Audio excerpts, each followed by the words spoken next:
Good afternoon girls. तो आज हम नई यूनिट पढ़ेंगे फिजिकल केमिस्ट्री की first unit mathematical concept and nuclear chemistry, जिसमें से हम जो इसका फर्स्ट पार्ट है वो है मैथमेटिकल कंसेप्ट। तो उसके बारे में हम पढ़ेंगे। आज से हमारी नई यूनिट स्टार्ट हो गई है फिजिकल केमिस्ट्री की। इस यूनिट में हम क्या कुछ बेसिक से मैथमेटिक कंसेप्ट समझेंगे, ठीक है। जो कि मैथ्स वाले जो स्टूडेंट है उन्हें तो बहुत अच्छे से समझ में आएंगे, पर जो बायो वाले है ना उन्हें कुछ नया ही सीखने को मिलेगा। तो बट बेसिक से कंसेप्ट है वो मैथ्स के कंसेप्ट है जो कि केमिस्ट्री में यूज आते हैं, जैसे कोई स्लोप निकालना, वक्र बनाना यानी कि कर्व स्केचिंग करना, डिफरेंशिएशन, इंटीग्रेशन के कुछ जैसा फॉर्मूलेज आते हैं ना जो कि हम केमिकल काइनेटिक्स में भी पढ़ते हैं कुछ। तो वो सारी चीजें मतलब हम ये जो अपना यूनिट है ना ये थोड़ा रिलेटेड है मैथ्स से, मैथमेटिक्स से। तो ऐसे कोई डर की बात नहीं है, बहुत इजीली समझ में आएगा। तो हम आज सबसे पहला टॉपिक पढ़ते हैं लॉगरिथम रिलेशन, यानी कि लघुगणकीय संबंध। तो सबसे पहले हम इसे समझते हैं। तो ये जो रिलेशन है ना, लॉग का रिलेशन, ये सबसे पहले साइंटिस्ट था जॉन नेपियर, उसने सबसे पहले डिस्कवर किया और उसने ये आगे बताया। उसने एक फंक्शन के एक एग्जाम्पल के थ्रू उसने बताया, एक फंक्शन का एग्जाम्पल लेके उसने बताया। उसने बोला अगर मैं लेट करूं कि कोई फंक्शन है ए, उसकी पावर m है इक्वल टू n। वहां पर उसने बताया कि a और n है ना ये तो पॉजिटिव नंबर्स है, पॉजिटिव रियल नंबर्स है। जहां पर जो a है उसकी वैल्यू 1 के इक्वल नहीं है। तो उसने क्या बोला, देन ये जो m है ना, m is called the logarithm of n to the base e। उसने सिंपल सा ये डेफिनेशन दी, उसने ये डिफाइन किया कि लघुगणकीय संबंध क्या होता है। और अगर दूसरे डेफिनेशन से अगर अपन समझे तो दूसरी डेफिनेशन क्या बोलती है, a log is the power to which a number must be raise in order to get some another number.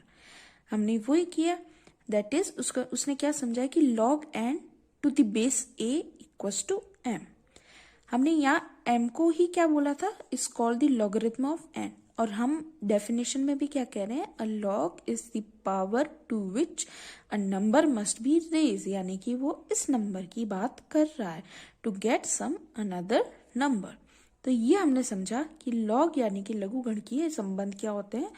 उसे हम ऐसे शो करते हैं कि जो log n to the base a equals to m। तो चलिए और अच्छे से लॉग को हम एग्जाम्पल से समझते हैं। सपोज करिए मैंने एक एग्जांपल लिया 4 to the power 3 equals to 64। तो जो डेफिनेशन है ना लॉग की, उससे समझते हैं कि by the definition 3 is called the logarithm of 64 to the base 4। यानी कि जो 3 है ना ये लॉग कहलाएगा किसका, 64 का, और बेस उसमें क्या होगा 4।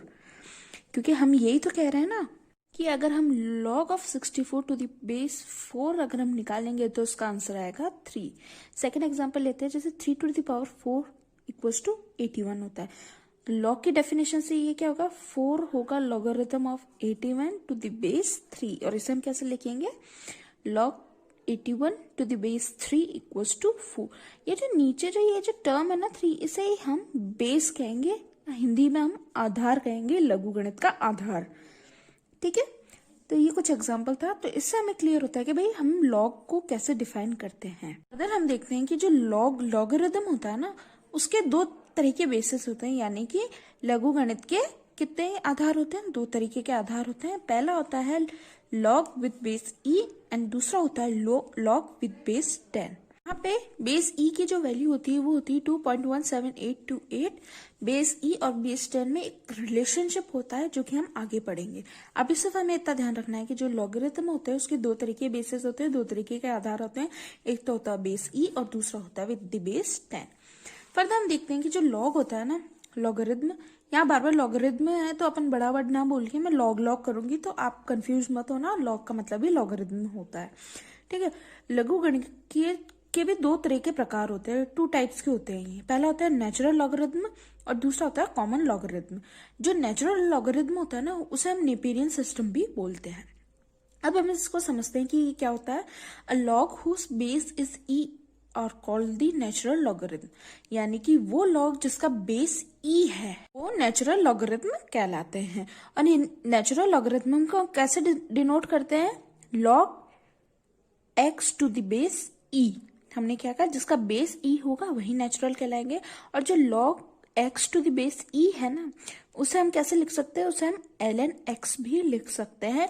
और ln x सिर्फ किसे लिख सकते हैं, जिसका बेस क्या हो, e हो। याद रखना ये बात। सेकंड हम पढ़ते हैं कॉमन लॉग। कॉमन लॉग क्या होता है, जिसका बेस 10 हो वो कॉमन लॉग कहलाता है। और इसे हम कैसे शो करते हैं, log x to the base 10।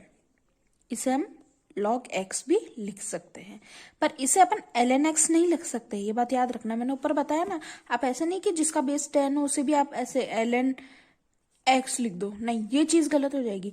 ln x सिर्फ किस केस में लिख सकते हो, जिसका बेस e हो। ठीक है, ये चीज ध्यान रखना।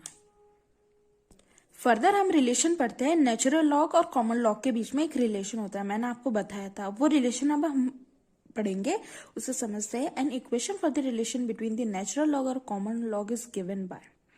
ठीक है, अब आपको ये तो चीज अच्छे से पता चल गई कि नेचुरल लॉग हम किसे कहते हैं और कॉमन लॉग किसे कहते हैं। नेचुरल लॉग क्या कहते हैं, अभी मैंने बताया था, जिसका बेस e हो, जिसे हम ln x भी लिखते हैं। ठीक है, और जो कॉमन बेस होता है उसे हम कैसे शो करते हैं, जिसका बेस 10 हो उसे हम कॉमन बेस कहते हैं। तो इन दोनों के बीच में क्या रिलेशन होता है, तो इन दोनों के बीच में ये रिलेशन होता है कि जो ln x होता है ना, वो इक्वल्स टू होता है 2.303 log x to the base 10।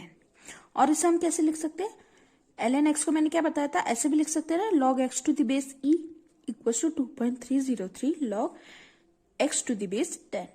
यानी सिंपल सी बात है, इसे हम ऐसे भी बोल सकते हैं कि अगर सपोज करो कि मुझे ln x को log x to the base 10 में कन्वर्ट करना है, तो मैं इसके आगे 2.303 लगाऊंगी।